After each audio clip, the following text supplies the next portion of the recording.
ஒவ்வொரு மாதமும் பௌர்ணமி வந்து தேய்பிராஷ்டமி வரையில் வந்து ஒவ்வொரு மாதம் வரும். தேய்பிராஷ்டமி பேருண்டு வந்து ஆனி மாதம் தேய்பிராஷ்டமத்துக்கு வந்து பகவதாஷ்டமின்னு சொல்லுவாங்க. இது சிவபெருமான் வந்து சிவனம்சமான பைரவர் சிவனம்சம் பைரவர் வழிபட்டால் வாழ்மையில எல்லாம் இன்னல்களும் தீரும். அந்த வகையில் வந்து நான் செவ்வாய்க்கிழமை ஆனி மாதம் அஷ்டமி நாளை சிவாலயம் சென்று வழிபட்டு பிரார்த்தனை செய்து கொண்டால் நம் பாவமெல்லாம் பறந்தோடும், கவலைகள் அனைத்தும் காணாமல் போகும், கடந்ததிலிருந்து எதிர்கால தொலையிலிருந்து விடுபடலாம் என்கிறார் பக்தர்கள். அஷ்டமி நாளில் பைரவன் அதே போல தட்சிணாமூர்த்தியையும் அர்ச்சனை செய்து விரதம் இருந்து பிரார்த்தனை செய்வது நல்ல பலன்களை தரும்.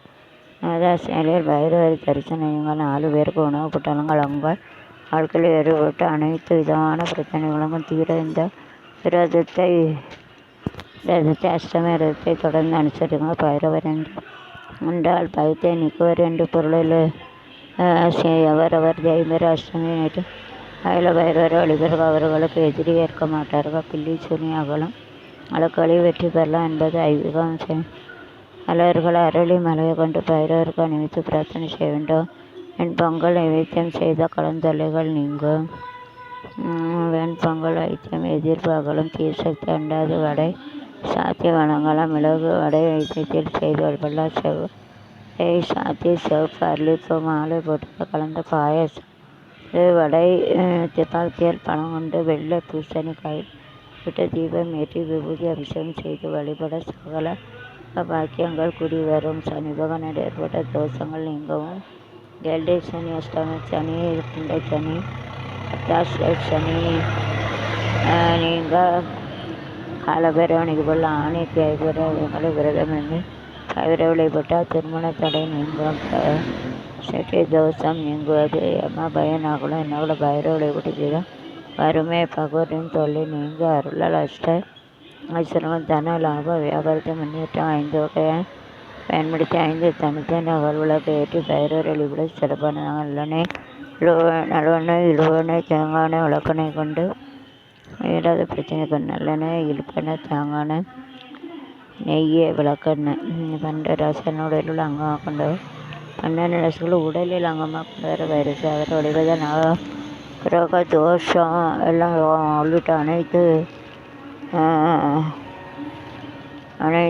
நீங்கும். திருமண தடை பிரித்து தோஷம் உள்ளது நீங்கும். தேய்பிர அஷ்ட பிறவனை வணங்குவதாக அஷ்டலட்சுமிகளும் வேறு வரவங்க அச்சா தேய்பிரை சமி வினோத் செவ்வாய்களை வர மிகவும் சிறப்பான வகையில் பயிரை விட்ட மனம் இது சிலவன் கையில் காசு பணம் பொருள் செல்வம் மேலும் தடைப்பட்ட கறி இனிய கூட ஆணி சமி சொன்ன காசை வழிபாட்டுக்குரிய ஒரு சிறந்த திசை ஆகும். ஆணி எழுதிலும் அந்த தேய்பிரை சிவாலயங்களை முதல் பூஜை விநாயகருக்கு நடைபெறுவது போல கடை சிகிச்சை பைரவருக்கு நடைபெறும். ஊர்களிலும் பல ஏற்களில் பல பக்தரை அர்ப்பாத்துக்கிறார். பைரவருக்கென தனி கோயில்களும் உண்டு. பைரவர் வழிபடுவர்கள் நம்ம பயம் இருக்காது என்பார்கள். எவர் ஒருவர் பைரவனை மனதார நினைத்து வழிபவர்கள் அவர்களுக்கு பைரவர் எப்போதும் காவலராக இருப்பார். அவரை வலுத்துணையாக பைரவர் வருவார் என்பது ஐதீகம். தேய்பிரை விரதம் இருப்பவர்கள் குறைந்தபட்சம் 21 அஷ்டமி கடைபிடிப்பது சிறப்பாக. விரதம் இருப்பவர்கள் தேய்பிரை அஷ்டமி அல்லது சூரிய உதயத்துக்கு முன்பு எழுந்து குளித்து விரதத்தை தொடங்க வேண்டும்.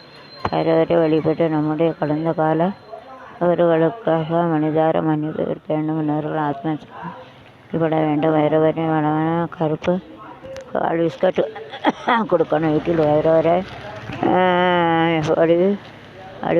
ஆனி மாதத்தில் தேய்பிரை அஷ்டமி என்பது நாளை செவ்வாய்க்கிழமை மதியம் 1:24 மணிக்கு தொடங்கி மறுநாள் புதன்கிழமை மதியம் 12:26 நிறைவுகிறது. பைரவர் நாளைக்கு 1:21 வரை வழிபாடு ராகுகாலம் கொண்ட நிறுத்த வீடு மீது நேரத்தை பயன்படுத்திக் கொள்ளலாம். தேய்பிரை அஷ்டமி வீட்டில் சேர்க்க பைரவர் சிலையை அவரை நினச்சி நம்ம படம் இருந்திருக்கிற நினச்சி பைரவர் சாமி இருந்த சிலை இருக்க முடியாது. விஷயம் சில படமும் சிலையில் என்று அவரை நினச்சி நம்ம ஒரு வெள்ளை நிற துணி எடுத்து 54 இன்றைக்கி 54 மிளகு போட்டு மூட்டையாக கட்டி அகல் விளக்கு வச்சு நல்லெண்ணெய் ஊற்றி தீபம் வைக்கணும். வடக்கு வைக்கணும் வச்சு உப்பு தயிர் சாதம் பூஜைக்காம நெய்வேத்தியம் இருக்கும். அடுத்து சிவப்பு நிற மலர்களை வந்து 108 முறை சொல்லணும். அப்படி செய்தால் நமக்கு பலன் கிடைக்கும். ஓகே.